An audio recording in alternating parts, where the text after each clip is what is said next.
Alright guys, so today we're looking at the Jim Croce song, Bad Bad Leroy Brown. I want to get in a little bit more detail here. This has a lot of bar chords in it, so if you guys are not familiar with how to play bar chords, you might want to stop this video here, go to we'll have a link at the bottom, how to play bar chords, and you can kind of look at that and practice those bar chord forms for a little bit before you try to get this song down, because if you can't play bar chords, this one's going to be tough.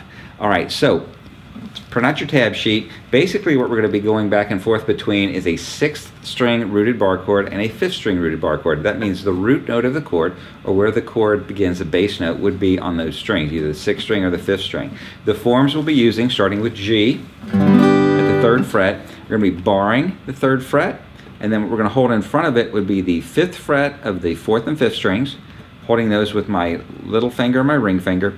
Middle finger is going to be holding the 4th string. Everything else is held with the index finger, and that's your bar. We're not really going to be playing the 1st string on any of this. If you notice in your sheets there, on your sheet, we are not using the 1st string at all. So don't worry about the 1st string on this one. It would be included in a regular G bar chord, but not necessarily in this particular song. So we've got the G, and we're going to do 8th note strums on this. So that means one hand on the G. Then we're going to switch to a C 5th string rooted bar chord. And the way we do that is we drop our fingers down a little bit. My middle finger and little finger come up.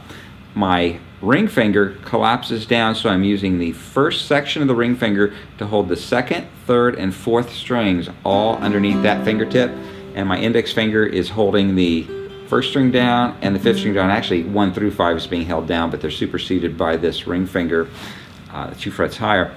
Not using the 6th string, but it might look like my index finger is covering that. That's because I have the tip just touching the 6th string. So if I do strike that string, you don't hear a note on the 6th string. So we're going to go G, C, G, C, just back and forth. I would recommend stopping the video here, practicing that switch back and forth, going between a 6th string rooted major and a 5th string rooted major. You will see this in other songs than this one, so this is an important movement to be able to play. Kind of a boogie woogie back and forth, just a G and C. At the end of that, we go to a chord that's a D7. What that is, it's basically if you start with a C shape, your open C shape, which would be the 1st fret on the 2nd string, 2nd fret on the 4th string, 3rd fret on the 5th string. Move that shape up 2 frets, and then lay your little finger down on the 5th fret of the 3rd string. That becomes a D7 chord. We're only playing the middle 4 strings, and there's 6 strums on that, because the 1st strum there would be a G, 1, and then and 2, and 3, and 4, and just back and forth, and that's on your D7. So that's the intro. Again, the intro is this, played slowly.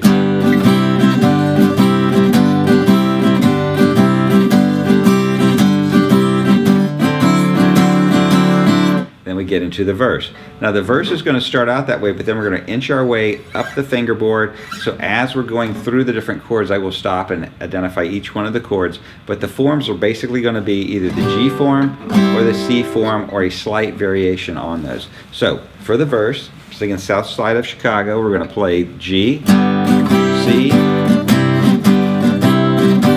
then go to G sharp by bringing the G up 1 fret, just for 2. That's at the end of bar, or measure, it says in bar 2, but measure 6, and that's going to be G sharp. So it's going to be G and C and G and G sharp.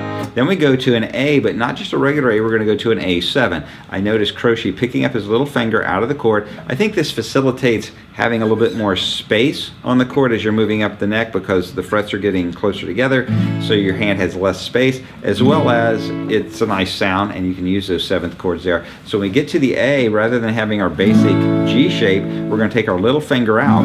So the frets we'll be playing will be 5th fret on the 6th string, 7th fret on the 5th, 5th fret on the 4, 6th fret on the 3rd, and 5th fret on the 2nd. And that's going to be A7, and we'll go back and forth with a regular D major, which will be the same shape as the C, but now it's going to be at the 5s and 7s. So the A7 part, measure 7, will be, then we're going to go A7 for 2, A sharp 7 by just bringing it up 2 fret, or 1 fret. So that was A7 to D, A7, A sharp, and then we end up on the 7th fret, which is B7. And this is going to be a slightly different rhythm here. We're going to do 2 B7s, then to E, which is exactly the same shape as the D, but now we're at the 7 and the 9, so it'll be, then back to B. So instead of just alternating, he kind of changes the rhythm there. You'll see it on your tab sheet. It's going to be measure 9. So that's for the B. Then we're going to go up 1 fret to, now we're going to be playing the C and the F. Exactly the same rhythm. Finally ending on the D7, which is at the 10th fret, and we'll do 3 of those. And then drop back down to C for 1 strum. And then we have 2 mutes, which are just touching the strings. I don't really stay in that location. I'm going to move back down because I have to hit the G. So as I'm moving down, I'm going to take the time to do this. So it'll be from the B, C, D, C, G, and then back to D7 for 7 strums. So let me go through the verse slowly.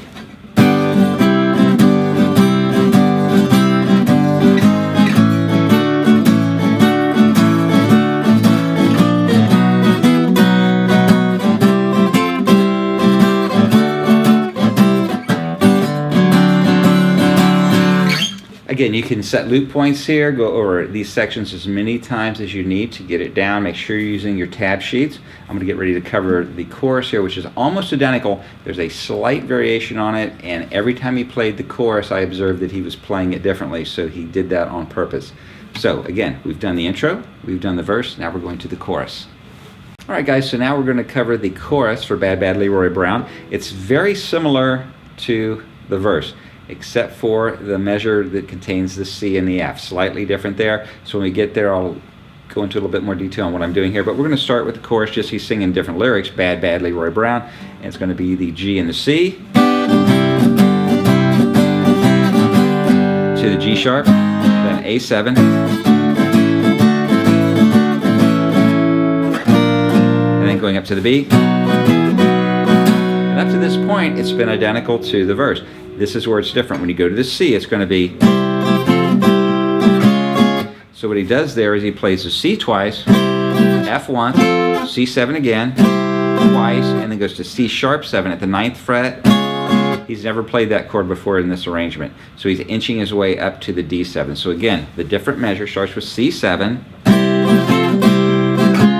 inching its way up with a C sharp 7 to D. Everything else is identical. So I'll play this together all slow, and then I'll do it to speed.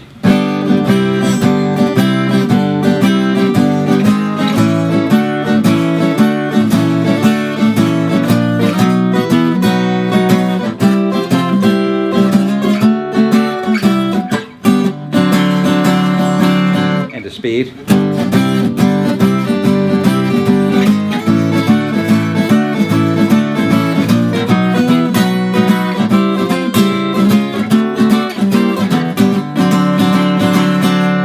It's a great song. Again, it really works you out on the bar chords. It is much easier to play on an electric guitar because of the all the bars that we're playing and the heavy strings on an acoustic guitar. It would sound good on an electric as well, but I wanted to cover it on this guitar. By the way, this guitar is a USA-made 1978, 70s era.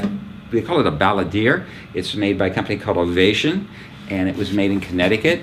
And watch, I'll have a link below for a video on this guitar and how it sounds different than a regular acoustic guitar, and I think you'll enjoy that as well. And comments in the bottom if you have anything to say about this video or any of the videos or anything we're doing here at GuitarAnimal.com. Make sure you're using your tab sheets, and I hope you enjoyed this one. Jim Croce, Bad Bad Leroy Brown. I'm Trent. I'll see you next time.